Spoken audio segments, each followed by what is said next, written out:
This is the Good Neighbor Podcast, the place where local businesses and neighbors come together. Here's your host, Rachel Fife. Well, welcome to the Good Neighbor Podcast. Now, if you need help planning your wedding, special event, gala, well, that resource is closer than you think. Today, I have the pleasure of introducing your good neighbor, Danielle Leilani with Leilani Social. Danielle, how's it going? It's going so well. I'm happy to be here. Thanks for having me. Well, we're really excited to learn about your business, so tell us all about it. Yes. Well, my company is Leilani Social, which a lot of our fans, I'd say, our followers and clients know us as Leilani Weddings because that's how we started back in 2016. So what started as primarily a wedding planning company has kind of expanded to different verticals. So I started the business in Newport Beach, California. So of course, OC, my hometown, back in 2016. And we've kind of expanded from there. I went to school for journalism and anthropology. So I always loved people, culture, writing, fashion. So going to school, being the first person in my family to go to college, I didn't really know where I was going with that. So kind of found weddings and then was able to kind of bring all my other passions into what we do. So weddings, events, we've expanded to doing social media, marketing, PR, and a little bit of everything kind of in the realm of hospitality. Wonderful. Well, you kind of touched upon it, but how did you get into this business? Expand on that. Yeah. Like I said, I went to school for journalism and anthropology. I just really studied what I liked.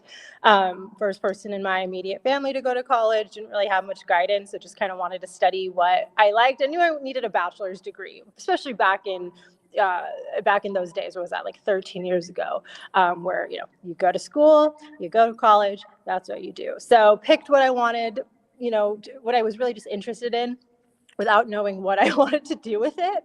Right after graduating, I kind of was, soul searching, early 20s at this point, figuring out, thinking about, this is what I like to do. These are my passions. These are my skill sets, and I'm pretty confident about those, but how do I put all of those into one career path? And I was actually dating a wedding videographer at the time. And I remember we had this amazing road trip to Temecula wine country. We were having this really deep conversation on the way back.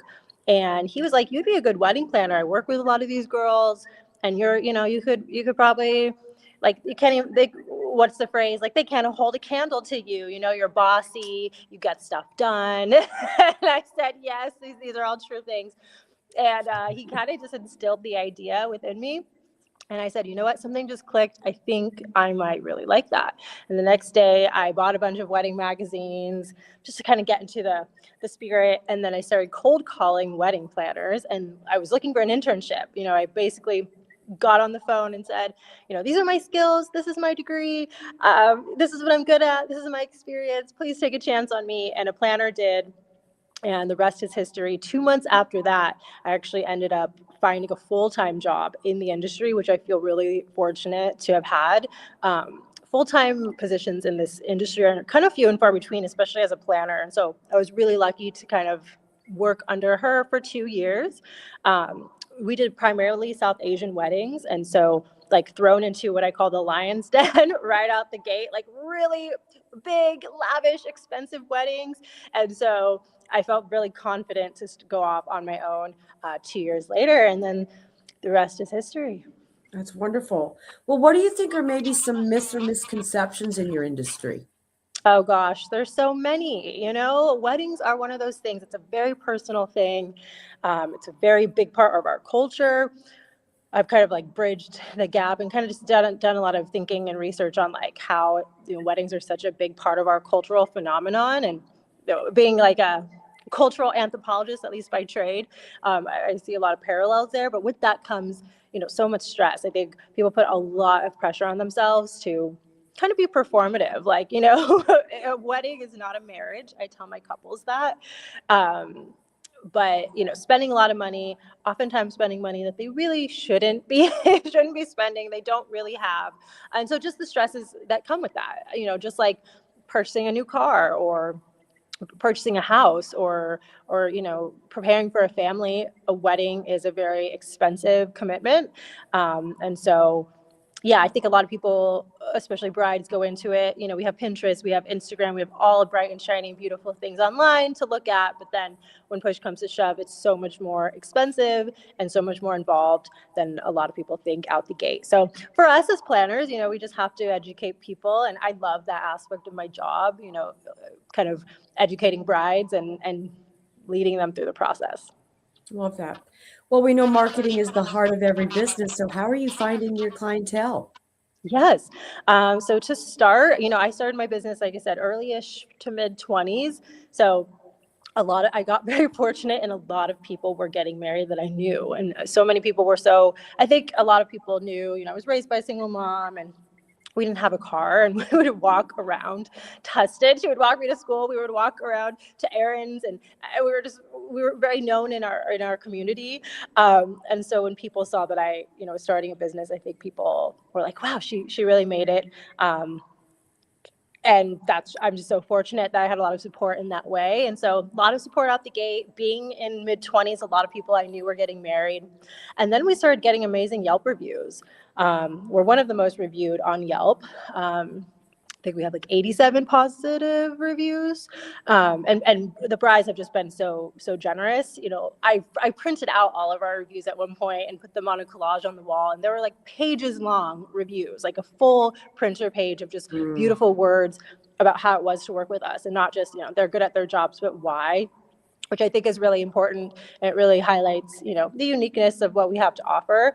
And then also just working really, really my butt off to be as visible as possible. So whether that was being co-director of a networking group in Orange County, ABCOC, I was a part of for the early on, first two of the first years of our business, doing styled shoots. So being really diligent about being on different blogs and things like that. And then going to a million networking events. There was a time where we were going to like 2 to 4 networking events a week. So just really putting ourselves out there in every single way. That's wonderful. Have you ever thought about doing your own podcast by any chance, Danielle? Yes. I do have a podcast. I don't really speak about it that much, but yes, I think in 2021, I started the Leilani Method podcast, and really it's just me yapping about my philosophy on things, whether that was how I started a business, musings about life, different advice. So yes, I have a podcast. We have 40 episodes. It's on hold right now, but yeah, I love yapping. So that's great. Well, Danielle, what do you like to do for fun outside of work? Yes. For so long I said I don't really have hobbies. Work is my hobby. And while that is still pretty much true, I really love self-care. I try to incorporate everything into my business in some way. So even when we try different yoga studios and try different wellness places around the world, I try to feature them under our brand side of the company. But yeah, on a less serious note, let's see, yoga. I like to dance. I like going to music festivals, concerts, really like food, coffee, wine, anything to do with travel, hospitality, enjoying life. That's wonderful. Well, Danielle, please tell our listeners one thing they should remember about Leilani Social. Yes. One thing I think, and it also is a misconception, is that we work with all budgets. We've been so fortunate to be on national blogs and magazines, we've had clients in People in Touch magazine, but then we also do, so those are very lavish weddings, right? And big galas and, the glamour of it all. But then we also love to work with, first generation couples, for example, who never thought that they would even have a wedding.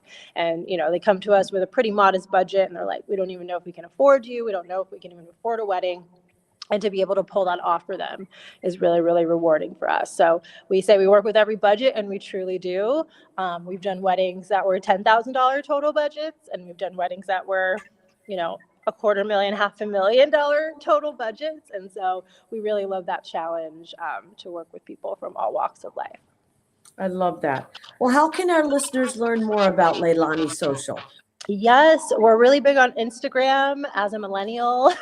That is my social media of choice. We're on TikTok, but not really that actively. But Instagram, we're pretty active.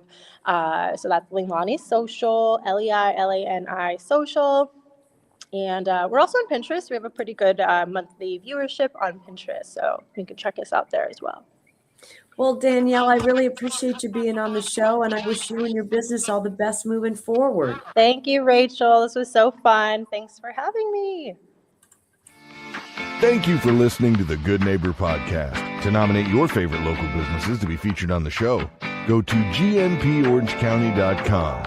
That's gnporangecounty.com or call 714-941-8862.